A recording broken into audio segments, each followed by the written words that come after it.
Hey guys, welcome back to Telltale. I'm Emily, Okay. and we are going to be discussing the short story The Labyrinth by Francis Stevens. Actually, no. I guess it is technically a novel. It has many chapters. It's a short. Short novel, short-ish story. Yeah. Short novel by Francis Stevens. Mm-hmm. I felt like I breezed through it, so it felt really short to me. Just kept going. And this is her third work. Mm-hmm. It was published in 1918. Okay. And I forget. I don't have my notes because I'm recording with my iPad now because I dropped my video camera. Yep, it was an all-story weekly from the 27th of July to the 10th of August in 1918. Okay. And it is So considered a serialized. romance novel. Um, And it was one of her less successful efforts, is what that's the what it intro said. in that. Oh. Yeah, it was one of her less successful efforts. I think, well, yeah, it wasn't as good as The Nightmare. The Nightmare was really interesting. Mm-hmm. But this was a very interesting novel. Mm. And, so published in All Story magazine in 1918, her third work. It was published before Lovecraft was publishing. And Lovecraft was influenced by Francis Stevens. I don't know that he was influenced by this story. Lovecraft was a very romantic man.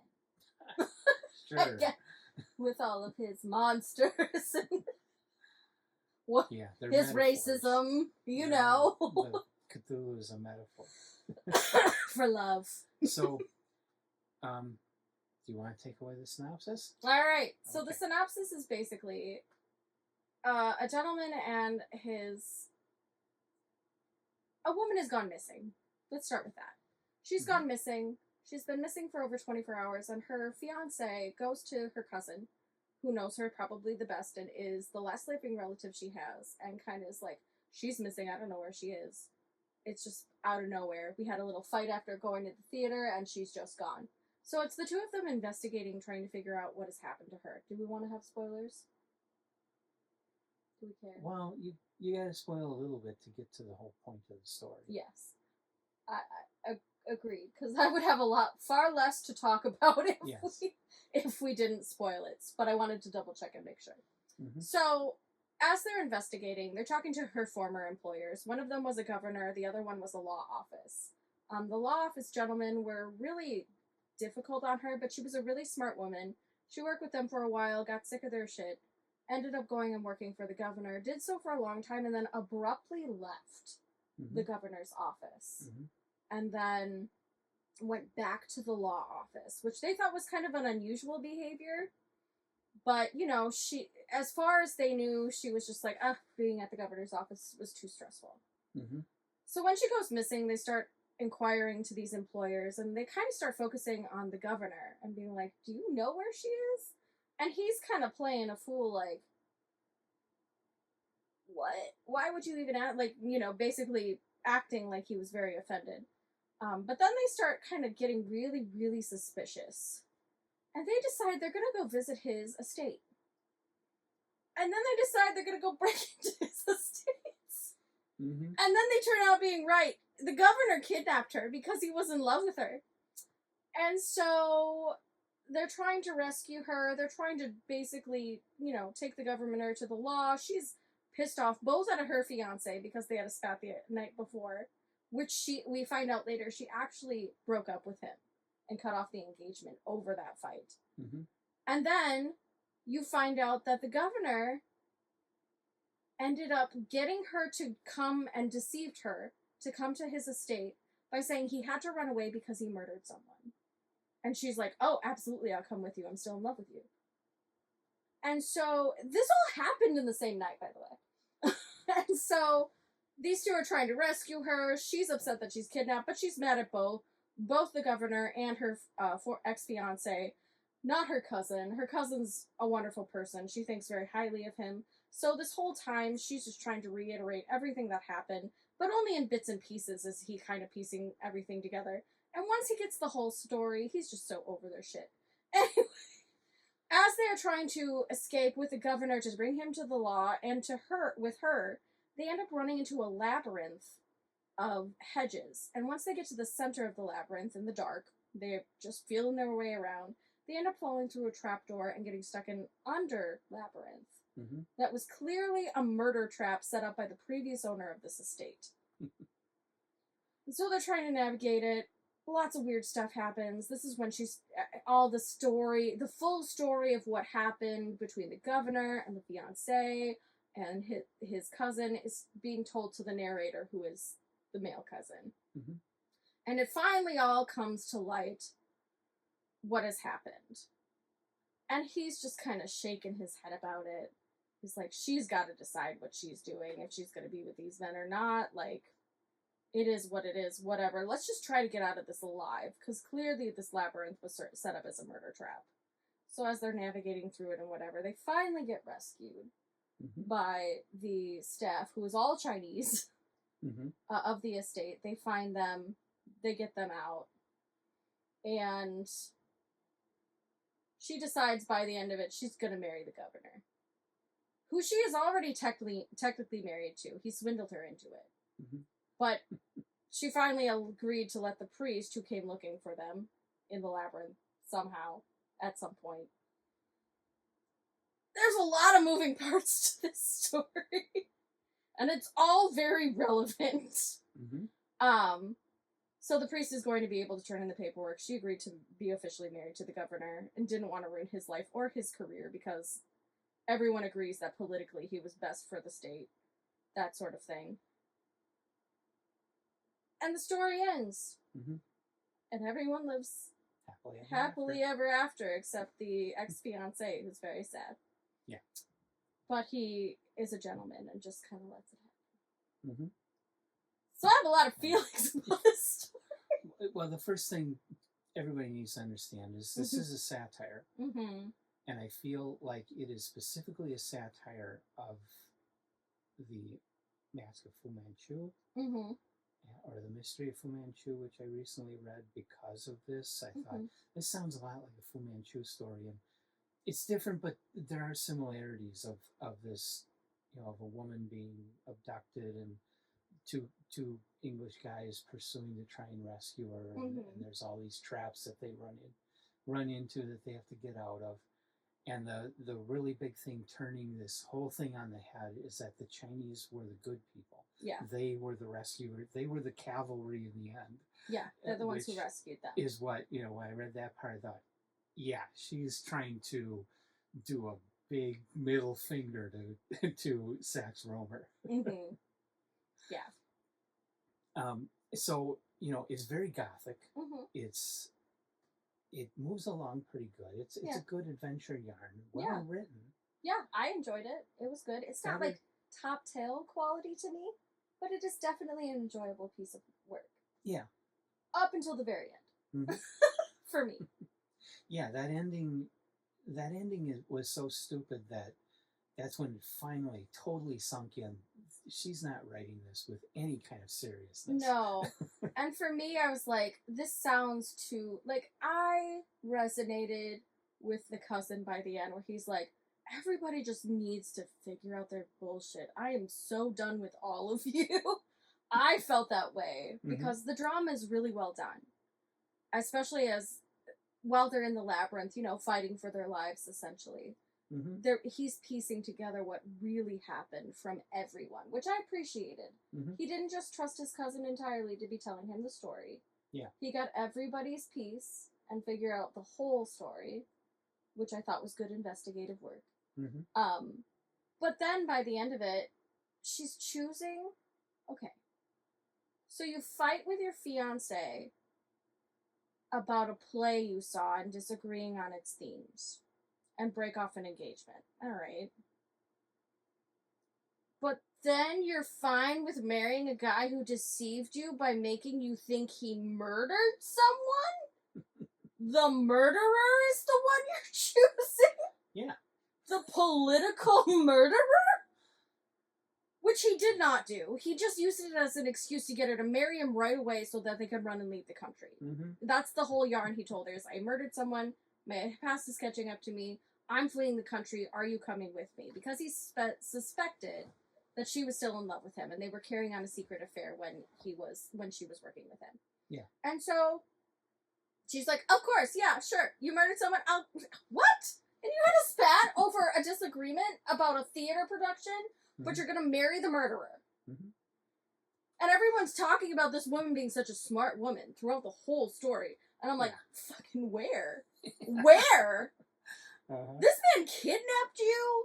This man deceived you? This man allegedly murdered someone and then tells you no. And then she was appropriately mad for a good long amount of time at both men. Mm-hmm. And I'm like, good. She should just leave them both, ask her cousin to help take care of her, get a job, and just live with her cousin as a spinster the rest of her life. He was more than willing to take care of her. Mm-hmm. And her cousin was really wealthy too. And unmarried. So it would have been totally appropriate for family to take care of family, her to still be a working woman and do her job, and be able to, like, live in, with him and do her thing. Mm-hmm. That would have been a really great, appropriate way, I feel, for this to end. It did not. She chose the deceptive asshole governor murderer. And I was so mad. And it was right at the end, too, so I'm like, I almost threw my phone. I was so mad. I was like, you've gotta be kidding me. This idiot woman. And I was just so mad. I was so mad about how she was portrayed that way. None of the circumstances added up. Everything these gentlemen were saying about her being so intelligent and, like, very practical, logical, not super emotional woman. Where was the evidence? There was none of that. There was none of that. At all. And so I was just like, yeah, she's just another dumb, fluffy character. I hated that. I was very upset about it. A good chunk of the novel, Down in This Labyrinth, was creepy, spooky. Yes, very it was gothic, very well done. Very tense writing, tense situation. You didn't know if they were going to get out of it. Mm-hmm. It didn't look like they were ever going to get out of it. Yes. And it was a death trap. It was specifically a death trap. So that part was gripping story. That was really it was really well written. Even the investigation part, while a little slow, it was well thought out. Like, every choice they made was very practical for what was going on. Yeah. There was nothing that was very much an outlier. Some of it was a little gut feeling, but things occurred to make that gut feeling relevant. Mm-hmm. And so I felt like it was really well written for that. A lot of great drama, a lot of kind of touches of humor here and there to kind of make it more interesting, so it wasn't all just dark, heavy, trudging through the story. And it was a really fast read. Mm-hmm. I was just really mad at the end. Yeah. So, once again, this wasn't really innovative. It was more of a satirical answer to Fu Manchu and a satire on the old-fashioned gothic mysteries of the 1800s. Yeah. And stuff like the Castle of Otranto or Mysteries of Udolpho, books like that. Mm-hmm. So she wasn't inventing dark fantasy here. She was kind of making fun of stuff that had been written before. And I think she was having a great time with it. Yeah. The drama it kept unfurling and unfurling and unfurling. So it was some pretty juicy drama. Mm-hmm. I liked it for that much at least. But then the choices this woman made in the end, I'm like, just tell men to just be done with men. Just be done. I would be done. I was ready to be done with men by the end of it. Yeah. I was like, on your behalf, I am angry. So. And so I read this in this book, The Nightmare and Other Tales of Dark Fantasy by Francis Stevens, which is a new book. Well, it didn't just come out this year, but you can buy a new copy from Bison Books at the University of Nebraska Press. Go online or on Amazon and look that up, and you can purchase a brand new copy of that book. So it is in print, unlike so much of what we read. Yeah. Yeah, so much of it is like Project Gutenberg or bust. Yeah. There's also a lovely complete works of Francis Stevens work that I got through Apple Books for like 99 cents or something. Apple and Kindle, I think it's the Delphi Classics Library, where they they have a lot of those books where they have the complete or almost complete works of an author in one ebook for like $2.99. Yeah, super reasonably priced. You have to put up with some typos in them, but otherwise they're good books. I haven't encountered that yet in my copy that I have, so thankfully I haven't had that issue. I have in other things like their book on H.G. Wells and one of Jules Verne. Oh. I came across some typos in those. Mm-hmm. So they're not the best. But and they're not terrible either. Project Gutenberg too, those are transcribed from original manuscript, from original copies of the books. And I find I run into a lot of typos there. What I usually do is I look to see if Standard eBooks has done it. Ooh, good to know. Because they go through and they have a whole team of people who will go through and look for all the errors and stuff and correct them. They do a much better job of formatting, a much better job at fixing all the typos and stuff and getting them nice and clean.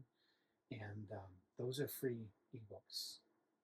You can find them on Kindle and Apple Books, but you can also go to their website and download them. And they're just free PDF for ebook format books, where they start with the Project Gutenberg text and they clean it up and they add in some artwork and some nicer formatting. So it's a little easier to read, I think. Okay, good to know. So take that piece of advice if you want to get good ebooks of some of these classics, because it's worth it.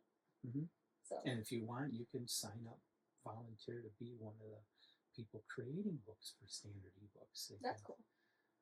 They use a whole volunteer staff, and they have a page where you can click and submit to be one of their writers, and then you get a list of books that they think you would be easy to start with for the way they build their ebooks. Yeah. And there's lots and lots of stuff they're still working on adding to their collection. Well, that's awesome. Good to know. So that's The Labyrinth, an interesting book, not a top tale, but good, and recommended for people who like those old drama, romance, kind of gothic adventure stories. Sherlock Holmes, Fu Manchu kind of stories. Women going against their character. Well, not that. No. The feminist crowd probably isn't going. Yeah, you're probably not going to like this one, but I mean, otherwise I did really enjoy it, so that was my only qualm with it. Yeah. So, and even that I could overlook because it was pretty enjoyable. It was well done. So. And on our journey through Francis Stevens, number 4 is a short story titled Friend Island. We'll be doing that one next. I already read it, so. If you have read The Labyrinth, don't spoil. I'm not spoiling anything. I haven't read it. I'm just saying I read it. Okay. If you have read The Labyrinth, though, please leave your comments. I don't expect we'll get any because I don't think anybody It's kind of read obscure. this, Yeah. But, kind of obscure. If you have, we'd like to hear from you and hear your thoughts about this book. And so then, as you are leaving this video, please hit the like button, hit the subscribe button, and come back. Stick with us, because if you don't, you're going to be missing out big time. We've got a lot of really great stuff coming down the line that we're super excited about. So join us for those. Come back and join us. And we recently did a review of Tarzan, where we had Michael K. Bond join us because he knew a lot about Tarzan. That was a lot of fun, and anybody who's interested in helping us out in that way, that there's a book that you really know a lot about and you know we're going to be doing soon, please feel free to contact us and suggest, hey, why don't we do a discussion together? We would love that. It's a lot of fun. Yeah, we love meeting other YouTubers and being able to talk about stuff because collaboration is key, man. We just enjoy it. So. And I love that when we started this, there was nobody talking about this really old stuff, old obscure stuff. And I love that since we started this channel, there have been quite a few people, mostly science fiction people, but there are more people talking about stuff that isn't the latest, greatest. Because when we started this, everybody was on all YouTube. Contemporary. Well, they would read the older books like Isaac Asimov, and they'd say, "Oh, it's so outdated and crap, and I can't stand it, and it's got all this racism and misogyny, and we're going back and reading it." And the book, How to Read a Book. Some, but for the most part, there's a lot of stuff in the old stuff that is still it still holds up really well today. Because humans are going to human. Yeah, and so I love that there's so many new channels that have been exploring the older literature with us. So we appreciate y'all if you're watching. We appreciate you very much. And I watch those channels. I don't know about her. She doesn't have time. She has cats. I have put forth efforts to try, but the struggle is real. Yeah. So. And I just have time. So. Yeah, must be nice. So, come back and join us for all the rest of what we do. And thanks for joining us today. We'll see you next time.